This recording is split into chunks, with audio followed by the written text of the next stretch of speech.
Welcome to Rideability!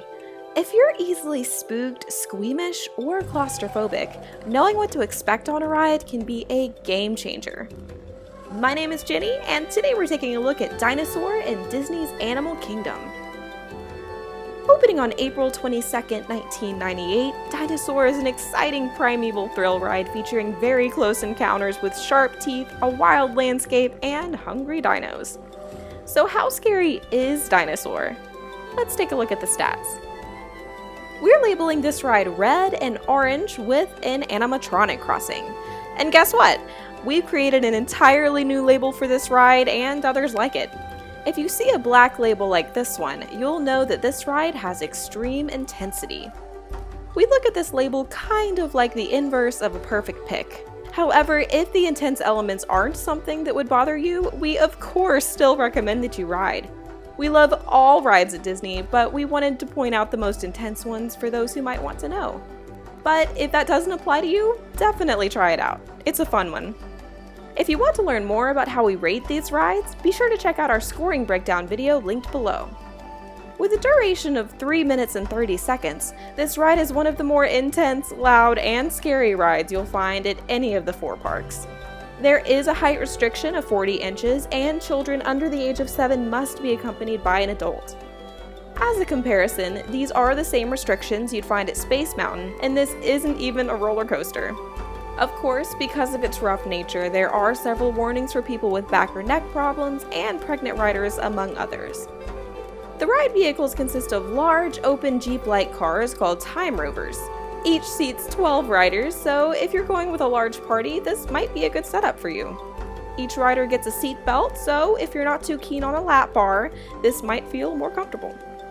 We give this attraction a red label because it is truly dark, loud, and scary.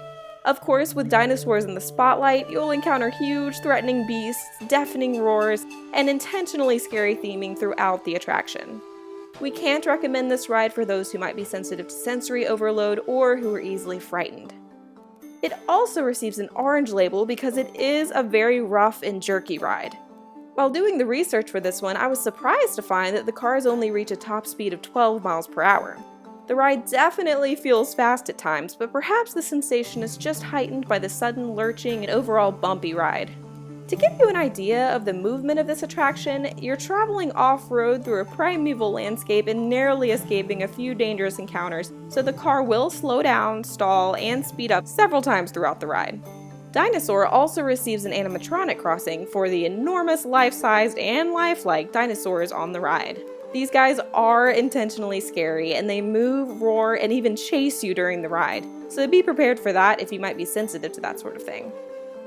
Finally, we've bestowed our very first extreme intensity label on this attraction for the level of intensity for each of these labels. We distinguish rides like these from, say, Space Mountain because while Space Mountain is dark and fast, it isn't intentionally scary or unsettling like this one. Do you agree? We'd love to hear your thoughts, so leave us a comment. To get a better understanding of what we've told you, let's take a deeper look into the queue and the ride itself. The queue entrance is located outside in the Dino Land area, and you'll enter a nicely themed courtyard featuring some cool dinosaur bones and a small pool. There is seating in this area, so if some of your party decides not to ride, there is a pleasant place for them to sit and wait for you. That's definitely been me. You'll enter what is essentially a basic dinosaur museum full of exhibits and fossils. From there, you'll enter a large open room containing a pretty impressive Carnotaurus skeleton, before being ushered into an orientation room with a large screen. You'll view a 3.5-minute short video where you're introduced to the Time Rover and find out that you're secretly going off mission to rescue an iguanodon just a few moments before the giant asteroid destroys Earth. Risky, right? From my own experience, standing in a closed-off room while a video plays can feel a bit claustrophobic, so if that's you also, just know that this is part of the queue and actually the same length as the ride itself. When you exit the room, you'll walk down a hallway and into the underground research facility, where you'll go down some stairs and onto the loading platform. Once you board the ride vehicle, you'll fasten your seatbelt and set off through a flashing light tunnel and find yourself in the dark, overgrown Cretaceous period.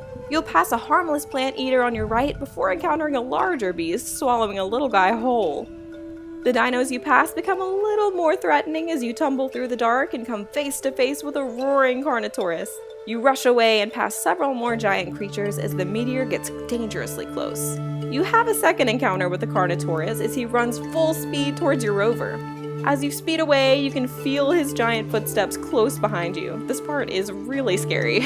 You manage to escape, but not for long. A few seconds later, you come face to face with a third Carnotaurus, and it's decided to abort mission. However, on your way out, you find the Iguanodon, and your toothy friend, the Carnotaurus, lunges at the rover one last time, and you narrowly escape back to present day. Iguanodon in tow. With that, you pull right back into the loading station, and you're done. So as a recap, we've given Dinosaur at Disney's Animal Kingdom a red label for being undeniably dark, loud, and scary, an orange label for being rough, jerky, and an overall bumpy ride, an animatronic crossing for its enormous and frightening dinosaur inhabitants, and finally we've given this ride an extreme intensity label, so if any of those elements might upset you, we'd recommend taking the time to think about this one. While we hope our video has been helpful, everyone's riding experience is a little bit different and only you can decide to ride or not to ride.